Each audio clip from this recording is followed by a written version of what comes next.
really cool that I'm here in 2020, the same year that the next Olympic Games are going to be held. Can you imagine? The very first torch that was actually lit was in 1936.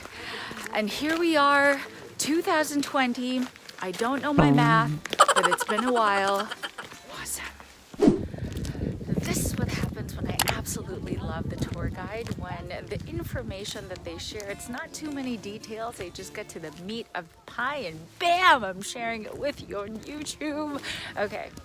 So right behind me is actually the Temple of Hera.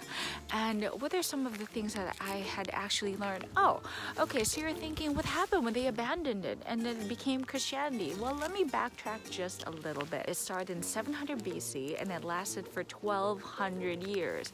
Amazing. But eventually, towards the latter years of the Olympic Games, the Romans had become a part of it because this place, or Greece, became part of the Roman Empire eventually. And you know, the Romans actually partook in the Olympic Games. I think Nero was here, Emperor Nero was here. The Romans and the Greeks would actually compete here in Olympia. Now, eventually, I think in 393, when a Roman emperor had finally made a decree that, you know what, these are pagan gods and we are not going to partake in this no more, and now I'm formally implementing Christianity, that is when they abandoned this whole place. Now you're thinking, oh my god, that sucks, how could they do that? Well, you know, it's shit happens. It happens. But, you know, to look on the bright side, when the Romans had actually come here, and they had, I guess, collaborated, since that is the word we use now in digital world, collaboration, is that, you know, as much as the Greeks had started the Olympic Games and all these different temples and monuments and games and yada, yada, yada, what the Romans did is they did certain things to help improve what already existed. Case in point, the Romans, from what I know, they are really good constructors, especially waterworks. They had invented the modern aqueduct, and so the water system that they had here was greatly improved because of the Romans. At least that's what I know. Okay, it's sports, and anything in life, in a competition, there's always going to be at least one cheater. So of course that has existed since not the end of time, the beginning of time. And of course, because we are here in the Olympic Games, the best of the best, you're bound to encounter some of them. So as you're entering the stadium, there's two sides, the left and the right, and they would actually inscribe on the left side of the wall, like these rocks over here, are names of cheaters. Yeah, names of cheaters. And then the names of the winners would be on the right side. And the reason why they would put on one side and on the other side is so that when the athletes would be passing by, they'd be walking by, it's sort of like a gentle reminder to be said. Do you want to be remembered as a winner or as a cheater? So in total, they actually found 16 cheaters. I don't know what time period that was, whether it was every game or for the, you know, for 1,200 years, only 16 cheaters, at least that they discovered. At least that they discovered. And that were caught. I'm sure there were more people. I'm sure there were more. And the way they cheated is allegedly they would bribe the referees. There's a lot of bribing going on. So if you think about it, as they say, there's nothing new under the sun. What used to happen then still happens today. So I know that there are like urban legends that the Olympic Games were actually done naked.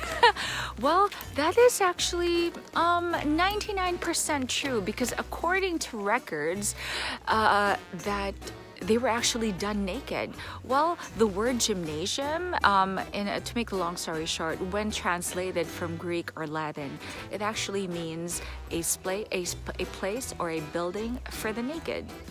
I can sort of believe that. I mean, if you think about it, because if you were naked, you know, you don't have anything like weighing you down. Like when you're swimming, the technology that they have, it's like you're wearing a second skin, so you might as well be naked. So, you know, I think I can believe that. It's just that maybe your balls will be dangling around. I don't know. I guess it takes a special skill. But so you have to think, if they were all naked, then the girls, could they actually watch? Okay, well, Unlike in certain places like today, usually it's the married women who would be allowed to certain places because the virgins can't, because you know their eyes are so pure. It was actually the other way around. Because sports were performed here naked, or maybe at least certain sports were performed naked, only the virgins, the unmarried women, were allowed to watch. Why? Now, since sports was in line with religion, this is their praising their gods. So they find that being naked and being a virgin is also in line with being pure. So there you go. That's actually quite interesting. So once again, what I love about Greek culture, and I also learned this in Turkey, is that they really have such reverence for body and for mind. So here we learned from our tour guide that in the gymnasium, it's not enough that you're just working out your body, because you also have to work out your mind. And the reason why you need to do that is because when you work out your body, you're able to do certain things that you are thinking about. So let's say you have a certain idea that you want to become a reality. Maybe you won't be able to do that if you don't have an agile body, and vice versa. So that is truly the Greek philosophy. Now, this whole place of Olympia is actually a sacred place. It wasn't just like the Olympic Stadium where, because they wanted to bring all the people from all over the world to compete in different sports and show them the best of the best, that wasn't like Olympia. It was actually just exclusive for the Greeks. And because it's a sacred place, it was dedicated for the god Zeus and Hera. It was here to show reverence. It was here to basically pool all together the best of the Greeks, and at the same time, it was their form of religion, that being great at sports, utilizing their body with God-given talents and skills that the gods have bestowed on them, that for them was glorifying their gods. Isn't that amazing? So right behind me is just one of the 34 pillars that you would have found if you actually were one of the guests here at the Olympic Games. Now, there was actually a really giant statue of Zeus that was made of gold, of ivory, but inside it was actually wood. And that's why through time, through landslides, through just time, had withered away. But the great thing is, because there is an Olympic Games that really exists today, from 2004, from private funding, they use that money in order to do the excavations. And as you can see, there's one pillar that you can see right here. And later on, we're gonna see more in the museum. Okay, so behind me, that's Hera's temple, and as much as that's really the big daddy and important one, this right here, very simple, very low-key, is even more important because it is the altar. Now, if you guys actually follow the Olympic Games, when it begins it all, there's always the lighting of the torch, and in March 12th, that's actually going to happen right here. So, very quiet right now because it's low season. This is going to be filled with people and with actresses wearing their Grecian goddess gowns, holding the cauldron, lighting that torch, holding on to that Olympic torch, and it officially opens the contemporary Olympic Games.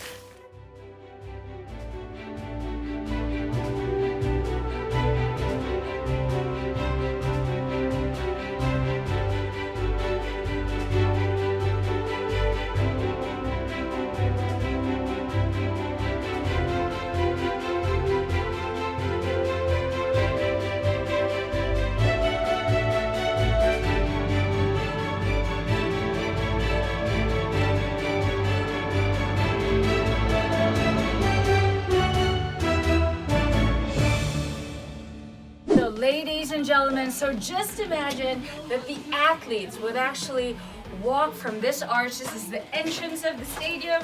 I'm trying to imagine like a UFC fight. They're all like going like this with their, hold on, give me a second, with their hoods, and they're like, yeah, with their bouncers. No, I'm sure it wasn't not like that in the old days, but like Rocky Balboa. Ability has gained such popularity is such a mystery. Like entering, they're just like, yeah, I'm ready, and then the crowds are like from the side, like cheering, like, yeah, that's my boy, that's my bitch.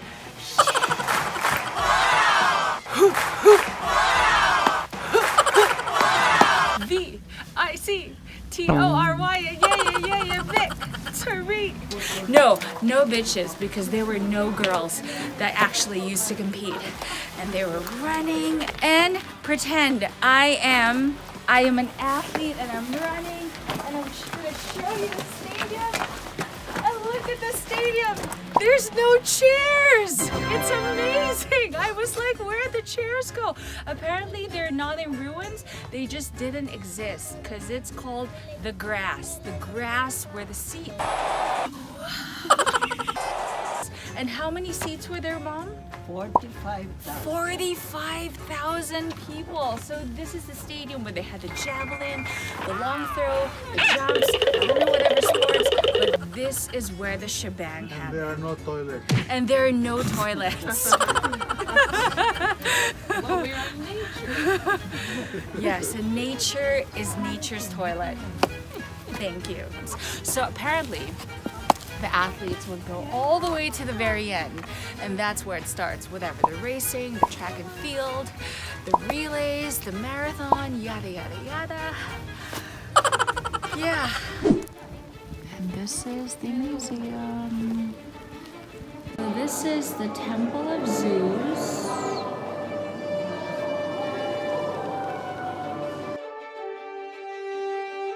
This is the Alexander the Great Monument. That is the little altar. This is the Temple of Hera. And this is the pathway that leads to the gymnasium. So inside here, you'll actually find all the statues that are situated by the different temples of Zeus, of Hera, of the entrance, and whatnot.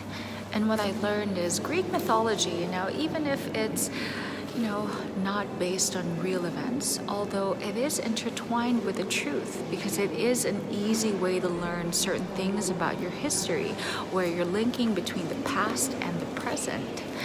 Now, we came from Delphi, from the sanctuary of Apollo, and I kept wondering, what does Apollo look like? Well, he's right over here, and I also learned that the reason why Apollo is so important is because he is also the god for the center of the earth. Now, back in the Greek ancient times, they believed that the woman's womb was actually the center of the earth because she was the only one who was able to give birth where creation had started.